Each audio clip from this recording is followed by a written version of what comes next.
आता लोकांना त्याची जाण व्हायला लागली की या शास्त्राचा सुद्धा आपण फायदा घेऊ शकतो आणि या शास्त्राचा फायदा घेऊन आपण आपलं जे जीवन आहे ते सुकर करू शकतो. व्हायरल काय अनादी कालापासून आहे. आधीची लोक लग्न व्हायची तर तेव्हा पत्रिका जुळवायचे, युद्धाला जायचं तर पत्रिका, मुहूर्त बघायचे, गाडी घ्यायची मुहूर्त, पायाभरणी मुहूर्त, हळद लावायची मुहूर्त, बरोबर, सुपारी फोडायची लग्नाची त्यासाठी मुहूर्त. हे व्हायरल वगैरे काही होत नाही. हे आपला जीवनाचा हा एक अविभाज्य भागच आहे ज्योतिषशास्त्र.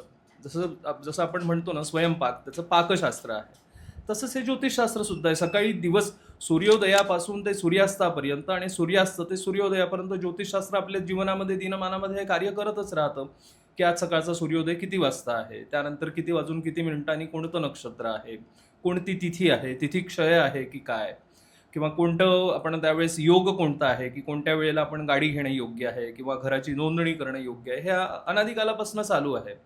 व्हायरल होत आहे म्हणजे काय व्हायला लागलं की काही मध्यंतरीचा जो काही काळ होता, ज्याला हल्लीची आपण जी म्हणतो की आता तुम्ही काय जेन मिलेनियल्स वगैरे जी काही मुलं ही या गोष्टीला फॅड म्हणायला लागले. खरं तर फॅड हा शब्द काय मला कळत नाही, म्हणजे याबद्दल काय बोलावं किंवा काय.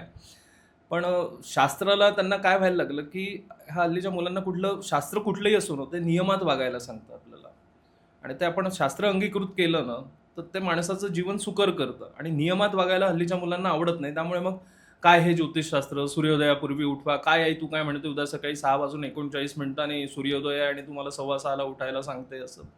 तर त्यांना ते त्रासदायक वाटायला लागलं. आणि चैन, आराम, भौतिक सुख, रात्री 2-2, 3-3 वाजेपर्यंत जागणं आणि मग सकाळी कसं 6 वाजता जागेल. त्यामुळे त्यांना हे जे आहे ज्यात शिस्त लागते असं शास्त्र त्यांना अंगीकृत करायला सांगितलं तर त्यांना ते त्याचं फॅड वाटायला लागतं.